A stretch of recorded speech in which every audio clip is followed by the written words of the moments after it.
এরকম যেন না করি। তাহলে মসজিদ সবার, মসজিদ আল্লাহর হাবিব সাল্লাল্লাহু আলাইহি ওয়াসাল্লাম খ্রিস্টানদেরকে মসজিদে ঢুকতে দিয়েছেন, আর আমরা মুসলমান ভাইয়ের জন্য মসজিদে তালা ঝুলাই দেই, আছে না নাই? আল্লাহর হাবিব সাল্লাল্লাহু আলাইহি ওয়াসাল্লাম কোথাও গেলেই প্রথমে মসজিদ বানাতেন। কি বানাতেন? মসজিদ বানাতেন। মক্কা থেকে হিজরত করে মদিনায় আসলেন, কোবায় থাকলেন কয়েক সপ্তাহ। কোবা পল্লীতে তিনি মসজিদ বানালেন, মসজিদ কোবা। ওখানে প্রতি শনিবার কেউ যদি অজু করে ওখানে যে 2 রাকাত নামাজ পড়ে, একটা কবুল উমরার সওয়াব আল্লাহ তাআলা তার আমলনামায় দিয়ে দেয়। মসজিদে কোবা বানালেন। তারপরে মদিনায় এসে মসজিদে নববী বানালেন আল্লাহর হাবিব সাল্লাল্লাহু আলাইহি ওয়াসাল্লাম, মসজিদে নববী। এটা ছিল আল্লাহ রাসূল সাল্লাল্লাহু আলাইহি ওয়াসাল্লামের বৈশিষ্ট্য। কোথাও গেলেই তিনি মসজিদ বানাতেন। মসজিদে নববী, হায় রে, এখন তো কত সুন্দর মসজিদ আমরা দেখি, আমরা যে সালাত পড়ি। আল্লাহর হাবিব সাল্লাল্লাহু আলাইহি সাল্লামের সময় মসজিদে নববী কি এরকম ছিল? কথা বলেন। ফ্লোর ছিল বালুর ফ্লোর। কিসের ফ্লোর? আমাদের মসজিদের ফ্লোর কিসের? টাইলস। আর আল্লাহ রাসূল সাল্লাল্লাহু আলাইহি ওয়াসাল্লামের মসজিদে নববীর ফ্লোর কিসের? কথা বলে না তো আওয়াজ করে উত্তর দেন না কেন? কষ্ট হচ্ছে? দুপুরে খাইছেন না সবাই? কেন খান নাই কেন? রোজা রাখছিলেন? হ্যাঁ, ফজর বাদে আইছি। আচ্ছা ঠিক আছে, ঠিক আছে। আচ্ছা আচ্ছা, সাউন্ড নাই, কথা শোনা যায় না? তো এটা শুনলা কেমনে? জিজ্ঞেস করলাম কথা শোনা যায় না, কয় না। তো এটা শুনলা কি করে? মানে অল্প শোনা যায়, তাই তো? একটু পরে আমার বিদায় ঘন্টা বাজবে, আমি চলে যাব। তোমরা ডিস্টার্ব করতে করতে আমার সময় শেষ। তোমরা ডিস্টার্ব করলে তোমাদের লস। আমি আমার টাইমের 1 মিনিটে বেশি যেতে পারবো না, কারণ এখানে আসরের সালাতের আজান শুরু হয়ে যাবে, এরপরে কোনো কথা নেই। আর বক্তব্য লম্বা করা এটা বেদাত। এই বেদাতকে আমি সুন্নাতের মধ্যে আনতে চাচ্ছি। একটা সময়ে একেবারে কমায় নিয়ে আসবো। এত প্রোগ্রামও আমি করতে চাই না। আমি ঘোষণা দিয়েছি আগামী বছরে সারা বাংলাদেশে আমার প্রোগ্রাম হবে 50টা। কয়টা? 50টা। এরপরের বছর 30টা, এরপরের বছর 20টা। বিভাগীয় প্রোগ্রাম করলেই চলবে আমার। এক এক বিভাগে যে 2 দিন 3 দিন খালাস। এত দরকার নেই, এত লম্বা চূড়ার বক্তব্যের দরকার নেই। আধা ঘন্টা চুপ করে শুনেন, কয়েকটা মেসেজ ড্রপ করি, take it with you to your home, then practice and apply in the society. নিয়ে যান, আমল করেন, সমাজে কাজে লাগান। সমাজটা আলোকিত করে দিবে কে? খুতাবুকুম তাবিলা সালাওয়াতুকুম কাসীরা। আল্লাহর হাবিব সাল্লাল্লাহু আলাইহি ওয়াসাল্লাম বললেন, কিয়ামতের একটা আলামত, কিয়ামতের আগে তোমাদের বক্তব্য হয়ে যাবে লম্বা, সালাত হয়ে যাবে খাটো। সালাতের পরে তাসবিহ পড়তে চায় না লোকজন, ব্যস্ত, মহা ব্যস্ত, সুপার বিজি। কোত্থেকে আসলে এই ব্যস্ততা? আপনি রবের সাথে মুনাজাত, না যাই ইউনাজি মুনাজাত, আপনার রবের সাথে একাকী নীরবে কথা বলতে মনে চায় না আপনার? এত তাড়াহুড়ো কিসের? ধীর স্থির হন, একটু স্থির হন, একটু মনোদৈহিক প্রশান্তি অর্জনের চেষ্টা করেন। সব সময় ব্যস্ত, ধাক্কাধাক্কি, উচ্ছৃঙ্খলা, এগুলো আমাদেরকে শেষ করে দিয়েছে। এজন্য লম্বা চোরা বক্তব্য ঠিক না। বক্তব্য শুনতে আমাদের ভালো লাগে, আমল করতে ভালো লাগে না। বক্তব্যটা শেষেই সিগারেট ধরায়, আছে না নাই? মাহফিল শেষেই বিড়ি ধরায়, কয় চমৎকার ওয়াজ করছে হুজুরে। ওয়াজটা সেরকম হয়েছে, অনেক কণ্ঠ সুন্দর হুজুরের। এতদিন ইউটিউবে দেখছি, আজকে সরাসরি দেখাইছি, আছে না নাই? তো কি লাভ হয়েছে? লাভটা হয়েছে কি? এই যে মাহফিল শেষে বিড়িটা ধরাইলেন আর গেলেন, কোনো লাভ হয় নাই। এগুলো থেকে বেরিয়ে আসতে হবে। বছরের পর বছর আমাদেরকে শেখানো হয়েছে একভাবে। কেউ এই পরিবর্তনের আওয়াজ তোলে নাই। আওয়াজ আপনাকে তুলতে হবে। আওয়াজ তোলার জন্য এত মানুষ লাগে না, আপনি একাই যথেষ্ট। আপনি দাঁড়ান না সামনে, দেখবেন আপনার সামনে কেউ টিকে থাকতে পারবে না, ঠিক কিনা? কিন্তু আপনার শক্ত সিদ্ধান্ত লাগবে, পরিবর্তনের জন্য শক্ত মানসিকতা লাগবে, যে আমি পরিবর্তন করতে চাই। We have to change. যুগ জামানা পাল্টে দিতে চাই না অনেকজন। এক মানুষই আনতে পারে জাতির জাগরণ।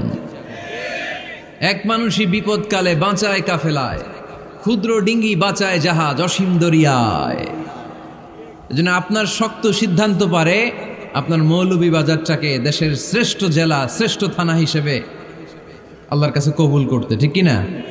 এজন্য লম্বা চূড়া আলোচনা ঠিক না। ছোটখাটো অল্প কয়েকটা মেসেজ নিয়ে যেতে পারলেই that's enough. One of the minor sign before the day of judgment, your Islamic lectures will be very longer and your salah 5 times a day will be shorter. কিয়ামতের আগে বক্তব্য লম্বা, নামাজ খাটো, তাসবিহ পড়ে না, ব্যস্ত, মহাব্যস্ত। এই মহাব্যস্ততা ছাড়েন। কোরআন সুন্নাহর দিকে ফিরে আসেন, বরকত দিবে কে?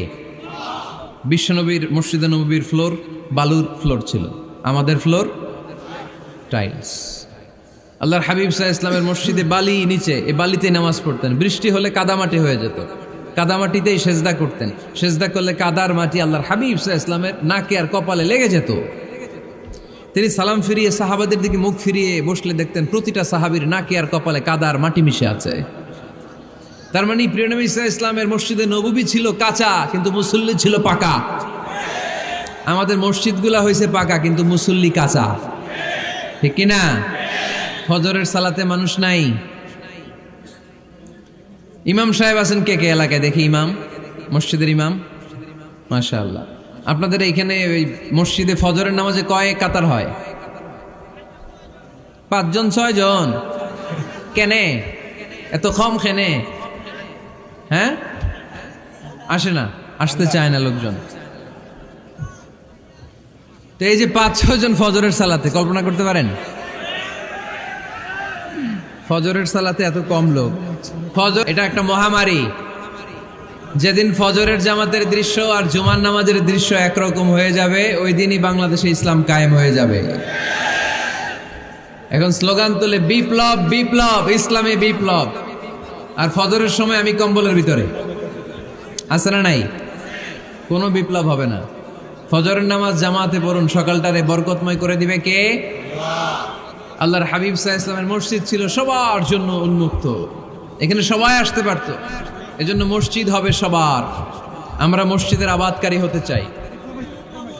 এজন্য রাব্বুল আলামিন বলেন, ইন্নামা ইয়া'মুরু মাসাজিদাল্লাহি মান আমানা বিল্লাহি ওয়াল ইয়াউমিল আখির ওয়া কামাস সালাতা ওয়া আতাজ যাকাতা ওয়া লাম ইয়াখশা ইল্লাল্লাহ ফাআসা উলাইকা আন ইয়াকুনু মিনাল মুহতাদিন। সুবহানাল্লাহ পড়েন।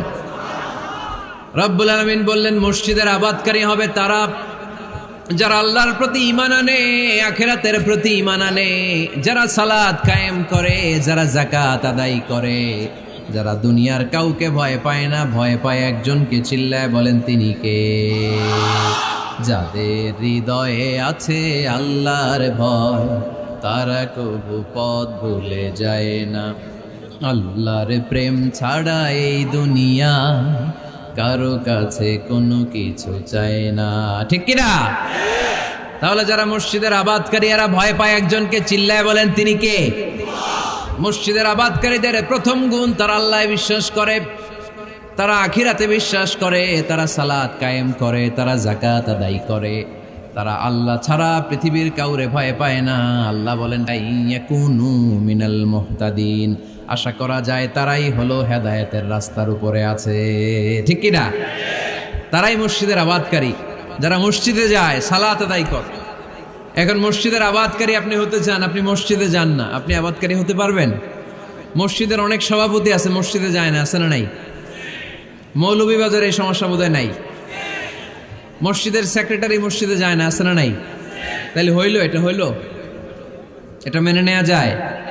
এজন্য সভাপতি সাহেবরা, আপনি কষ্ট করে মসজিদ বানিয়েছেন, মসজিদে যাবেন। সভাপতি সাহেব আপনি মসজিদে যাবেন, সেক্রেটারি সাহেব আপনি মসজিদে যাবেন, তাহলে আপনি সঠিক মসজিদের আবাদকারী হবেন, ঠিক কিনা?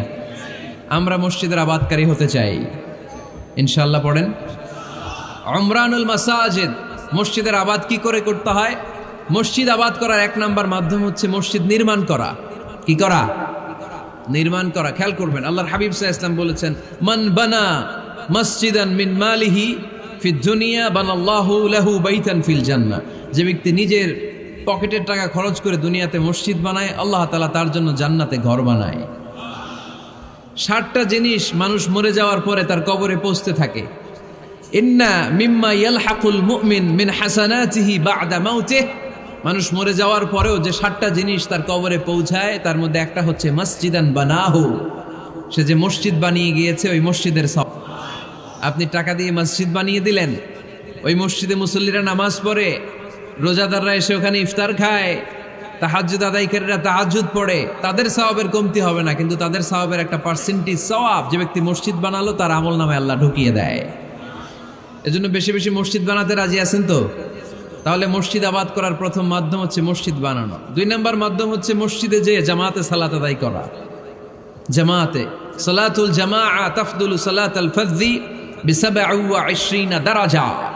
ঘরে নামাজ পড়লে একা একা পড়লে যেই সওয়াব, জামাতে পড়লে 27 গুণ বেশি সওয়াব। সুবহানাল্লাহ বলতে পারলেন না? হে নামাজি আমার ঘরে নামাজে পড়ো আজ, দিল মে তোমার চরণ তলে হৃদয় যায় নামাজ। হে নামাজি আমার ঘরে নামাজে পড়ো আজ, দিল মে তোমার চরণ তলে হৃদয় যায় নামাজ। পড়েন আল্লাহু আকবার। কি সুন্দর লিখেছেন কাজী নজরুল ইসলাম। মসজিদ কেমন যেন মসজিদ তার নিজের ভাষায় আল্লাহর কাছে কেঁদে কেঁদে ফরিয়াদ জানায়, আল্লাহ নামাজিরা আমার ঘরে আসে না, কি সুন্দর টাইলস, কি সুন্দর মুসল্লা, কি সুন্দর এয়ার কন্ডিশন সব আছে, কিন্তু মসজিদগুলো আল্লাহর কাছে ফরিয়াদ জানায়। এজন্য আমরা যেন মসজিদমুখী হই। কি মুখী? আওয়াজ করে বলতে হবে, কি মুখী? মসজিদমুখী। তাহলে মসজিদ আবাদের 1 নম্বর পদ্ধতি মসজিদ বানানো। 2 নম্বর মসজিদে বেশি বেশি যে জামাতে সালাত আদায় করা। 3 নম্বরে মসজিদের সাথে সম্পর্ক জুড়ে দেওয়া, হৃদয়টা যেন সবসময় মসজিদের সাথে লেগে থাকে। আল্লাহর হাবিব সাল্লাল্লাহু আলাইহি ওয়াসাল্লাম বললেন, সাবআতুন ইউযিল্লুহুমুল্লাহু ফি যিল্লিহি ইয়াওমা লা যিল্লা ইল্লা যিল্লু। 7 শ্রেণীর ব্যক্তিকে আল্লাহ তাআলা কিয়ামতের দিন আরশের নিচে ছায়া দিবে, যেদিন আল্লাহর আরশের ছায়া ছাড়া কোনো ছায়া পৃথিবীতে থাকবে না। সেই দিনটা কি এই দিনের মতো? কিয়ামতের দিনটা আজকের এই দিনের মতো হবে? 50,000 বছর হবে। এটা লেন্থ, এটা ডিউরেশন। কাআন সাফসাফা লা তারা ফিহা ইওয়াজা ওয়ালা আমতা, লেভেল প্লেইং ফিল্ড, তামার জমিন। একটু কল্পনা করেন তো ওই দিনটা কত ভয়ঙ্কর। বাবা ছেলেরে চিনবে না ওই দিন, ছেলে বাবারে চিনবে না, স্ত্রী স্বামীকে চিনবে না, স্বামী স্ত্রীকে চিনবে না, মুরিদ পীর সাহেবকে চিনবে না, নেতা কর্মীকে চিনবে না, কর্মী নেতাকে চিনবে না। হায় হায়, ইয়া নাফসি বলে কাঁদবে। সূর্যটা মাথার কাছে চলে আসবে, সূর্যের তাপে মাথার মগজগুলো গলে গলে নাকের ছিদ্র আর কানের ছিদ্র দিয়ে টপ টপ করে বেয়ে বেয়ে পড়বে। তৃষ্ণায় মানুষগুলো পাগল পাড়া, জিহ্বাটা বের হয়ে নাভি পর্যন্ত ঝুলতে থাকবে। সেদিন সবাই পাগলের মতো ছুটতে থাকবে, কোনো ছায়া নাই আল্লাহর আরশের ছায়া ছাড়া। আল্লাহর হাবিব বললেন 7 শ্রেণীর ব্যক্তিকে আল্লাহ তাআলা আরশের নিচে ছায়া দিবেন। এর মধ্যে 1 শ্রেণীর ব্যক্তি রাজুলুন কলবুহু মুআল্লাকুন বিল মাসাজিদ, ওই ব্যক্তি যার হৃদয়টা সবসময় আল্লাহর মসজিদের সাথে লেগে থাকে।